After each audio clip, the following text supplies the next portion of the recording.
Hi Internet, welcome to the Greg Troyan YouTube channel, and welcome to Greg's 14 Adventures, a weekly vlog where I discuss my journey through Final Fantasy XIV as a first-time player. I beat A Realm Reborn back in 2022, and I'm finally finishing up the rest of the game. These vlogs are documenting my journey. If you like these videos and want to support their continued production, the best way to do that is to like the video, share it on a relevant social media site like Reddit, and leave a comment. And don't forget to check out the playlist of previous episodes, linked in the description and pinned comment. Thanks, pal. Hey everybody, it's your buddy Greg. Hope you're having a great day, hope you're having a great life, and wishing all of you a very merry, very early Starlight celebration. This week we're continuing the great Final Fantasy XIV filler arc, and going through all of these Starlight celebration events that I'd missed over the years. It's been a long journey going through all of these different seasonal events that I'd missed, watching a whole bunch of seasonal event playthroughs on YouTube, but we are finally at the end of the line. Not at the end of my YouTube watching because there's a whole bunch of job quests and such to watch, but we are finally at the end of the seasonal events. So Starlight Celebration is Final Fantasy XIV's celebration of Christmas, and I love Christmas. It's one of my favorite holidays. I listen to Christmas songs all year round. I love the decoration. I love the aesthetic. You know, there are obviously some critiques of Christmas, the overabundance of commercialism and pressure to engage in, buying things, and the hyper-capitalist nature of the holiday. And also, not everyone subscribes to Christianity as a religion. And there's a lot of baggage with the faith itself, and how the holiday is basically a combination of different pagan traditions to just try to convince the pagans to give up their old gods and worship Christianity. So, there's baggage associated with the holiday, but the spirit of goodwill towards the general human race, the fact that it's a holiday that inspires a lot of people to do works of charity, it'd be nice if that was a year-round thing, but the fact that it's a holiday that inspires people to try to bring out the best in each other, I think is admirable, and I do, I like the vibes. The vibes are nice, and, Lipstick always ends their albums with a Christmas song, so that's a tradition. We love Christmas in the band. It's a great holiday. And so Starlight Celebration, basically 14's equivalent of Christmas, is nice. It's got the warm, cozy Christmas vibes that you want from a Christmas celebration. So 2013 Starlight Celebration doesn't even have a quest. It's just a single repeatable fate you do to get an item called Eternal Ice that you can trade for rewards. So the story premise behind the fate is basically that to celebrate Starlight Celebration, the Starlight Celebrants wanted to ship in snow from Ishgard. But in order to prevent the snow from melting, they put eternal ice cores inside of their snowmen that they built, but it gave the snowmen sentience, and they fled when they were being chased by imps who were trying to set them on fire. And so we need to retrieve the cores because they're difficult to forge, but the imps are invulnerable to our attacks unless we're coated in snow, augmented by the cores. And so basically there are these decorated tree ants participating in Starlight who can cover us in snow, but they won't do so willingly, meaning we need to coax them into pelting us with snow. So we have to get pelted with snow in order to defeat the imps. And the fate is basically getting the Christmas tree ants to cover us in snow in order to fight the fire imps. And then you just repeat the fate until you get all the rewards you want, like a Santa suit or a snowman suit. 2014's event begins with us talking to Xaveline from The Raven, who recently published a piece on the Starlight Celebration and how the celebrants were planning on distributing gifts to the children of the realm, but they'd come across some difficulties, and he asked us to help Garanji in the Lavender Beds. And so it's interesting that they were sending us to a residential district for a seasonal quest, which is the first and only time I remember this being a thing. I'm explaining their goal with this year's Starlight Celebration was to give a gift to every child in the realm who wrote a letter to the goddess, Namia, asking for a present, and after the Raven published a story about their goal this year, they received an anonymous benefactor who would fund the entire endeavor. The children were supposed to deliver the letters to designated Starlight Sentinels, basically designated trees in each city, but they've been leaving their letters with basically any tree decorated for the celebration. And so there's letters everywhere, and because they're spread out, the Starlight Celebrants simply can't gather them all and respond to them with so few helpers. And so that is the first quest of that year's event, and you get the Starlight Tunic for doing this.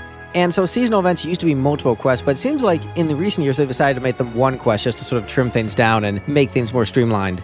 But we continue the questline by offering to help Am with the Starlight Celebration, and so she sends us off to gather letters from trees in the nearby area, and after gathering a letter and delivering a gift to a local girl, we find another letter that states, "There's no such thing as a Starlight miracle. If you, the saint, and the little helpers were real, you'd bring back my father."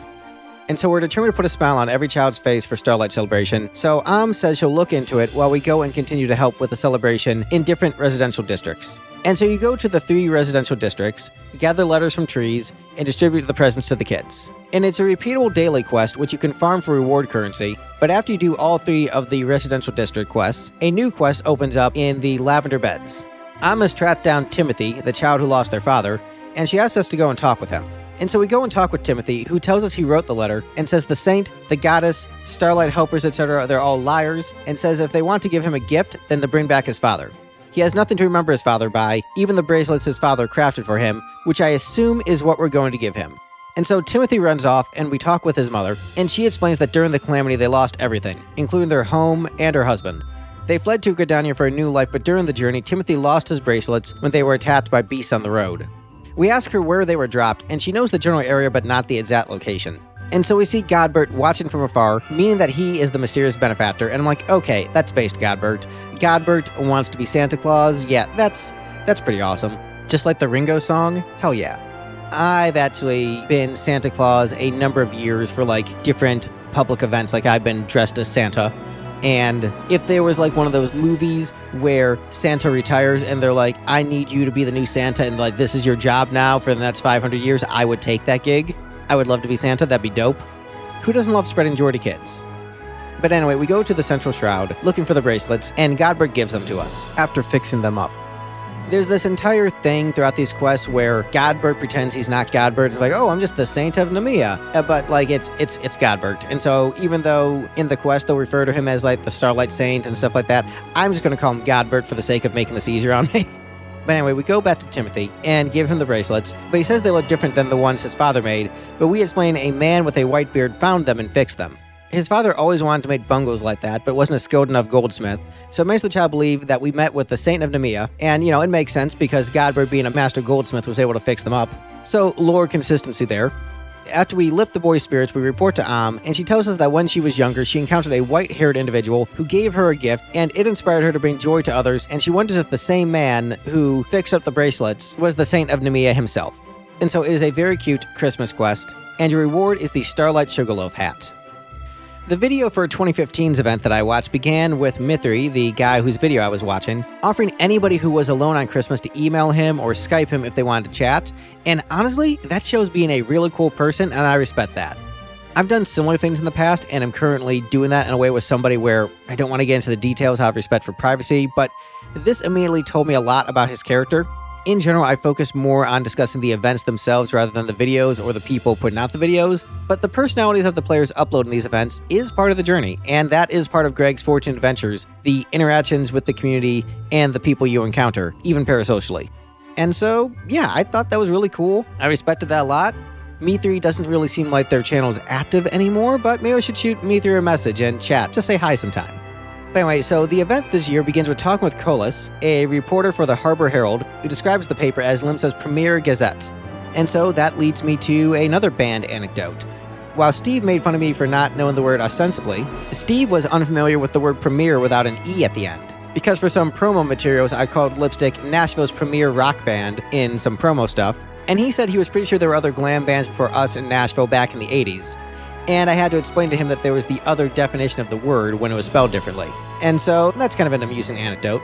But anyway, Colas is doing a piece on the Starlight celebration and asks us to talk with the celebrants to help write her piece because she's only getting the vaguest of answers from the celebrants. And so we talk with a celebrant named Bainfeld, who explains he'd gladly talk to Colas about their celebration plans if they weren't in flux. They're trying to revive an old tradition for Starlight celebration by ringing bells and playing a traditional melody, but one of the bells needs repairs. And so he asked us to speak with Harvey, a goldsmith in Olda, to get an update on the repair process. And so we speak with Harvey in Olda, and he explains that the bell's clapper has rusted through, and we need to either craft or buy a new one. And so after getting a new clapper, we deliver it to Harvey, who plays the bell with an ancient Ishgardian Starlight celebration melody, but it doesn't sound very festive or cheerful. And so we meet a celebrant who tells us that the Adventurers Guild is too focused on resurrecting past traditions and putting on a spectacle rather than doing something that will actually make the kids happy. The focus should be on bringing joy, not ego. This inspires Harvey to rearrange the composition for the bells, and he tells us to meet with Kahernat, a composer in Gridania. And so we deliver the bell and the sheet music to Kahernat and explain we want the melody to be rearranged so it is less dreary and more cheerful. Kahernat explains he can write a new arrangement, but there's limitations to what he can do with such an old instrument. Godbert then shows up and offers to modernize the bell and does all his crafting magic to increase the bell's musical capabilities. After getting the upgraded bell and modified sheet music, we return to Limsa to deliver them both to Banefeld, who says he wants to decorate the bell frame but is having trouble deciding how to do it when suddenly 4 guild masters show up, including the head of the Leatherworkers Guild, who Mithri takes the time to say is really mean and that he doesn't like her. And so she's kind of giving off dominatrix vibes just from her appearance, and given that she runs the Leatherworkers Guild, I wonder if there's a bunch of 14 fans who simp for her. The guildmasters offer to help with decorations, and then we go and check on Harvey, who is also shopping for decorations. And then we run into the heads of the Alchemist Guild, Carpenters Guild, Armorsmith Guild, and Culinarians Guild. And Mithri says the Carpenter Guildmaster is a really solid and good guy. And given that I'm about to be watching job quests and meeting all these guildmasters, this is feeling like a really great warm-up. But anyway, we return to the Aft Castle to see the fully decorated bells and play them for the first time, and they play the main theme of Final Fantasy.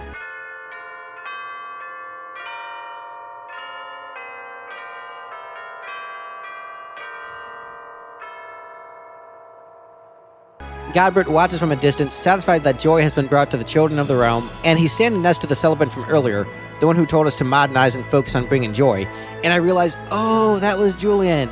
I didn't recognize her with her hair hidden and wearing the little helper outfit.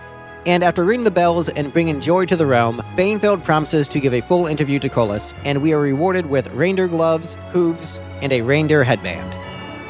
2016's event starts in Olda, where we talk with and she tells us that a package full of gifts intended for delivery to the Frontistery has gone missing, and she asks us to see if we can find out what happened to it. And so we go and find the box, and run into a kid named Revere, who explains he hid the box as a prank on one of the physicians at the Frontistery, not knowing it was a gift intended for children. And so we deliver the package to the physician at the Frontistery, and are gifted the Starlight robe. The physician asks us to wear the robe and give the gifts to the children to put them in the festive spirit while he goes and checks in on the boy who played the prank. And so we hand out all of the gifts except for one, and we talk to the physician and find out that the lone remaining present is for Revere, who is a patient of the Frontistery and has gone missing. And so we find Revere watching a father and his son bond as they shop for Starlight celebration presents, and Revere apologizes for causing trouble by wandering off and goes back to the ward. However, once back in the ward, he argues with the physician and says nobody would care if he died, and then he ends up collapsing. The physician explained to us that Revere's condition requires very rare herbs to cure, so he's been stuck in the ward longer than most of the other children. The physician wonders why Revere is so depressed other than, being stuck in a hospital for a long-ass time with a debilitating illness, and asks us to go investigate. And after interrogating some children, we steal a letter from underneath Revere's bed while he's passed out, because I guess the Warrior of Light has no ethics whatsoever, and we give the letter to the physician, who is also fine with illegally opening someone else's mail. We read the letter from Revere's father, who explains that he won't be home for Starlight celebration. The physician explains that Revere's father is a merchant, often away for business, and we decide to bring him home for Christmas. And so the physician talks with Lolorito and finds out that Revere's father is in Limsa, ready to board a boat to Radz at Han, which I guess is an Endwalker location, so good early Endwalker reference. And so we meet with Revere's father as he's about to board the ship, and as much as he wants to return and be by his son's side, he has an important opportunity he can't miss: the ability to procure a large quantity of the rare herbs needed to cure his son's disease, an opportunity he might not get for another several years. And so he gives us a gift to give to his son, and we deliver the gift to Revere, who is upset and thinks his father loves money more than him, but we explain that his dad is off getting the rare herb to cure his disease, and that his dad loves him more than anything. This renews Revere's spirit, and he's determined to overcome his disease and be a family once more. After that, we go and talk with the physician at the front desk, but then Severian shows up and just kind of talks shit and leaves, and Mithri says that he's mean, but not as mean as Giva, the head of the Leatherworkers Guild, and man is she being built up.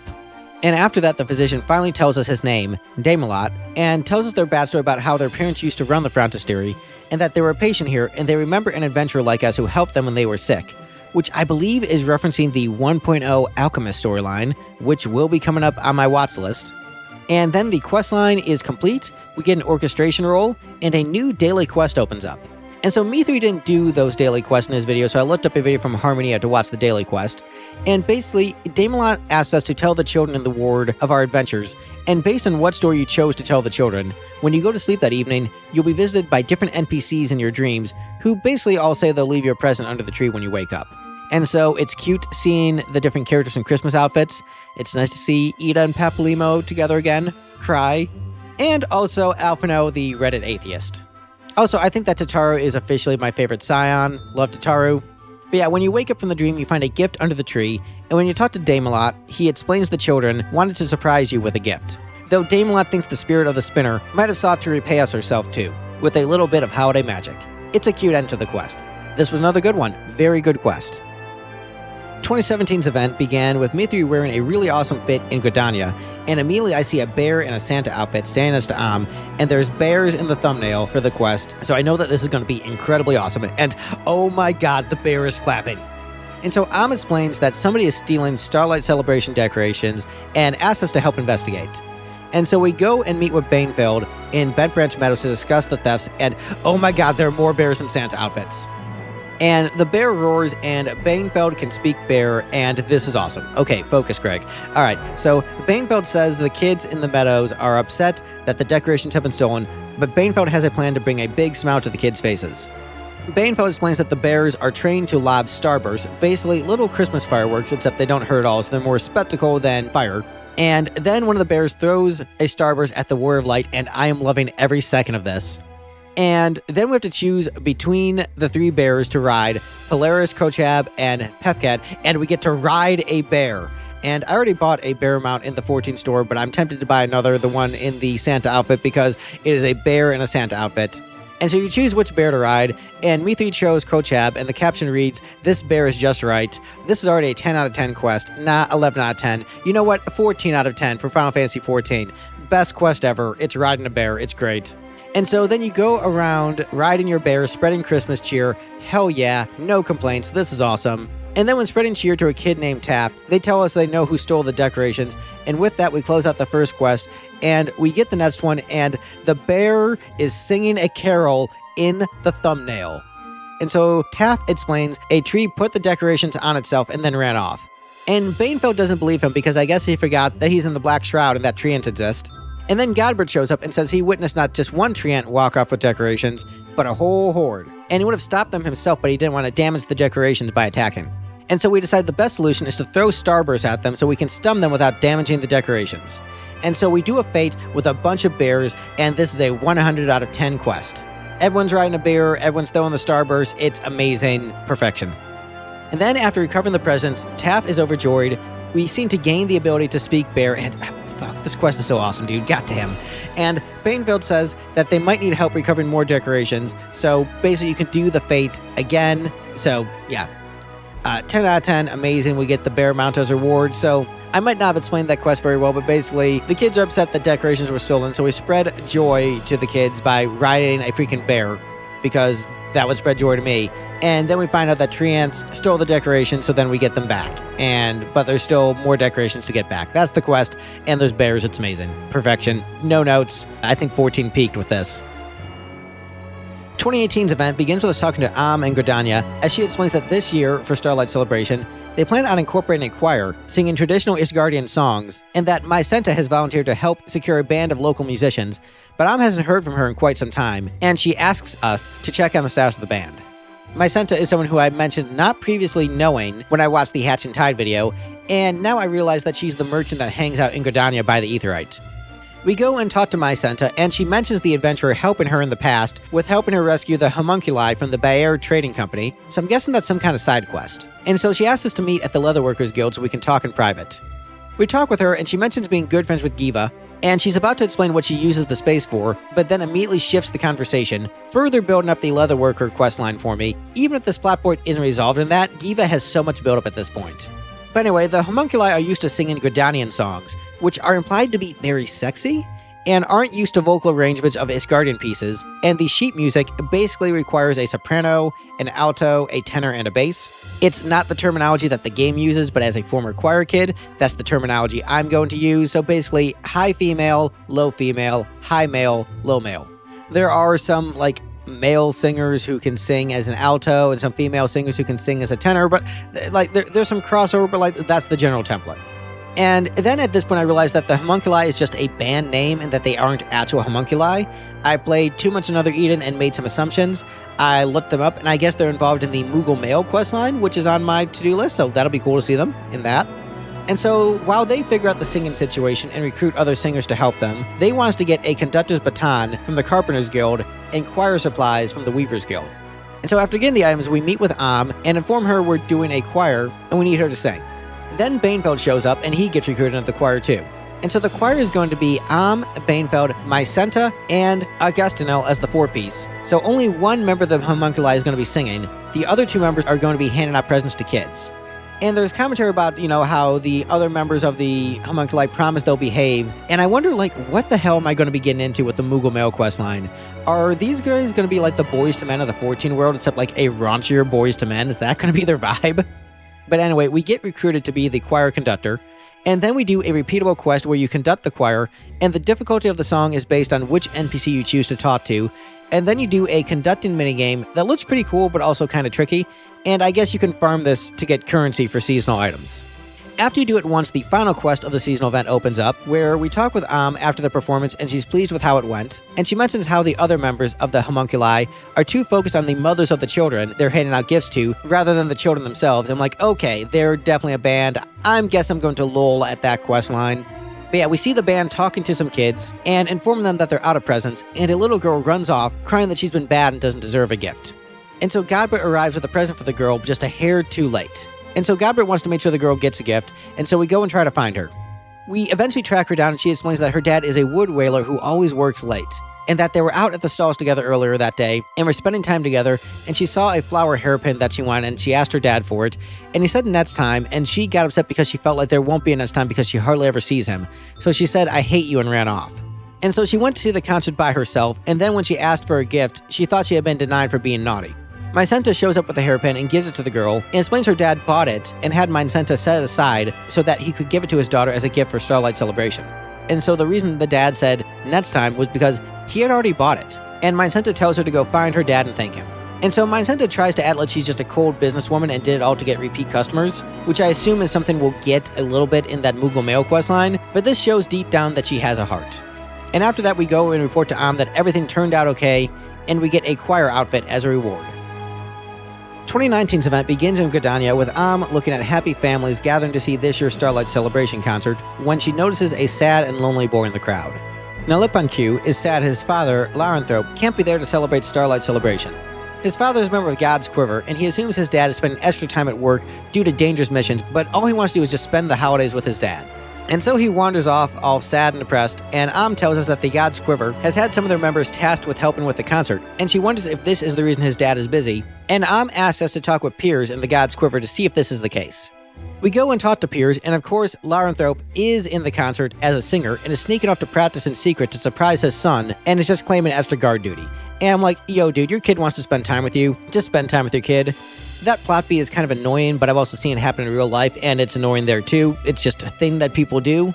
Like, oh, I'm gonna hide away from you to give you a surprise, but it's like, they'd probably just appreciate the quality time. I mean, I've been guilty of doing this too. It's a thing that people do. But anyway, Piers tells us that he last heard Larenthrope had gone to Bent Branch Meadows to take his chocobo there for treatment, as the bird has been acting erratic as of late. And so we find him nearby singing with his chocobo, and we explain that his kid is sad. And so he immediately begins to feel regret and resolves to make amends. He tells us that his chocobo had seemed depressed lately until he started singing around it, and then the bird started to stamp its feet and join in on the song. And so he wants to make sure his son sees the concert so that he doesn't think he abandoned him, and he asks us to explain the situation to the Starlight celebrant and make sure his son sees him sing. We explain the situation to and want to figure out how to get the boy to attend the show, when apparently he shows no interest in music, but it seems that he loves animals, and so we decided that if the chocobo performs, he'll want to see it. So we need to convince his father to have the bird perform alongside him. We find Larenthrope feeling like he can't perform, knowing that his son is heartbroken, but then he gets a pep talk from several members of God's Quiver. We tell him about our idea to have the chocobo perform, and he's down with the idea, and he asks us to conduct the concert so that we can do the minigame again. Then we go and perform, once again choosing our difficulty level based on which NPC we talk to, and Lipanq smiles when he sees his dad and the chocobo on stage. After the performance, Larenthrope apologizes to his son for everything, but Lipanq is overjoyed to be with his dad and the chocobo, and thus everything turns out okay. And so I would have liked it better if he found his son before the performance. You know, there can be a bit of ego with performing and such, and ego should be put aside for family. I think that's another thing that I've learned over the years, but overall, I mean, it's another cute quest. These have all been really good. 2020's event begins in Gridania, where we meet with Camlito Halito, son of a prominent Olda merchant, who has been asked to observe the Starlight celebration and assist alongside Godbert. And so, Camlito argues that all the pageantry and gifts are merely a distraction from the problems that people face in their day-to-day lives, Instead of being distracted with these gifts and trinkets, they should strive to improve their actual quality of life. And I assume this quest is going to prove him wrong, but that's actually that's kind of fair. That's 100% right. And my notes are say, shit, is this quest going to explain how dope capitalism is? I really hope it isn't going to be that. Yeah, there might be poor Americans, but some people have iPhones, so it's worth it for the cool stuff, right? God damn it. But anyway, introduces us to the Twinkle Box. Basically, a box we get to open different segments of, which give us rewards as we assist with the Starlight Celebration. So basically, the more stuff you do to assist with the Starlight Celebration, the more sections of the box you get to open up, which means more prizes. And there's also a kid named Insane helping out with Starlight Celebration too. So we've got a whole bunch of people helping out with the celebration this year. And so our first task is removing decorations that Camlito put up that don't match with the Starlight Celebration vibe, like random Halloween and Easter decorations. The dude does not give a shit and just grabbed random stuff from his box that's labeled holiday. It's like, well, whatever, here's some gaudy crap. And so we complete the task, open our first segment of the Twinkle Box, and are informed that Banefeld is holding on to letters for us that thank us for all that we do, and that we should check those letters from time to time, which I assume means we'll be getting a bunch of letters from NPCs or meta commentary from the devs. We're going to be getting one of those two, most likely. But then we go and continue fixing Camlito's decorations and chastise him for doing such a slapdash job and giving us extra work to do, and Insane criticizes his lack of Christmas spirit. And he's very flippant about the whole thing and says that Starlight is just about presents, so he offers to give the kid some money so that she can buy whatever she wants. But she gets upset and runs off. Godbert comes by and tells Camlito he's being an asshole, and Camlito looks at his decoration solemnly and thinks he could afford to take this a bit more seriously. And so our next task is assisting with a Starlight Celebration tree that's been gnawed at by animals and is no longer stable. So we get a carpenter to craft something around the tree to reinforce it to make sure it stays upright. And so Camlito goes and inspects all the other trees in the area to make sure that none of the others have issues, and leaves before the Starlight Celebrant can say thank you. And so the Celebrant asks us to extend thanks on her behalf. We find Camlito thinking hard about how to decorate snowmen properly, and we talk with him, and it's clear that Insane's words have affected him, and he's gradually getting more and more Christmas spirit, and is genuinely trying to do good. After completing our next task, putting fragments of eternal ice inside snowmen around town so they don't melt, we make some small talk with Insane, and she tells us that her parents are busy this year and that they will likely stay at home and won't be celebrating, which I feel will be important later, and that will somehow get her parents to celebrate Starlight Celebration. We check on Camlito, and he's built a giant snowman and seems to be finally winning over Insane. He's got the Christmas spirit, though he's putting a lot of pressure on himself to get things perfect. After delivering some wreaths, we hear from one of the locals that Insane is going through a lot and her parents haven't left the house in ages, so something is going on. We find out that Insane's father is very sick and bedridden, and Insane's mother takes care of him night and day. And so Camlito wants to dedicate this year's Starlight Celebration to Insane to try to help raise her spirits, and also reach out to his contacts to see if we can procure the medicine needed to help with her father's ailment. We decorate the giant snowmen that Camlito built and show them to Insane, who adores them, and Camlito gives her medicine for her father. Godbert was able to get some from the manufacturer of the medicine, and there's good news that they figured out how to mass produce it, which I knew they threw in as a line to talk about how wealth and privilege can allow people to cut in lines and just get resources before other people. So I'm glad they put that in there, but also it's yeah, of course the wealthy and powerful can get medicine when the poorest can't. Also, I realized this is 2020's event, and they're we can get the medicine and distribute it to everybody. Yeah, I wonder what inspired this. What could have inspired this in 2020? But Godbert says he already gave the first dose to Insane's father, and he might be well enough to celebrate Starlight with her. Camlito states he plans on not taking over his family business, and instead decides to devote his life to helping those less fortunate than him. And so, another great Starlight Celebration quest, and the reward is a snowman mount for completing this quest line. And as far as the letters go, they're basically a bunch of nice sentiments from different NPCs like Amric, and Nanamo's letter mentions the ethics of celebrations when resources could be used to help the suffering, so that was pretty cool, but otherwise, maybe one of the weaker sets of letters received over the years. 2021's event begins in Gridania, where introduces us to Rudy, a little yeti that she found. A talking squirrel named Reese explains Rudy's backstory of being bullied by his older brothers for being small and weak, and being less good at making snowballs than them. Rudy's Yeti clan apparently competes by who can build the biggest snowballs. That's how you prove your worth in his tribe. And so Rudy was practicing making snowballs one day and got lost when Godbert rescued him and brought him to Gridania. And so Rudy wants to thank Godbert but has no idea where he is now. And so we tell him the best way to thank Godbert is to help with the Starlight Celebration. And so we decided to have Rudy make ball-shaped confections for Starlight Celebration. Mother Miona asked us to get ingredients for the confections, and after going to a couple different guilds to pick up the ingredients, which we allow Rudy to do the talking for, which is pretty cute, Miona makes the dessert, Sneeballs, which look like something Rudy would be great at making since he makes balls too small for snowballs, but are likely perfect for desserts.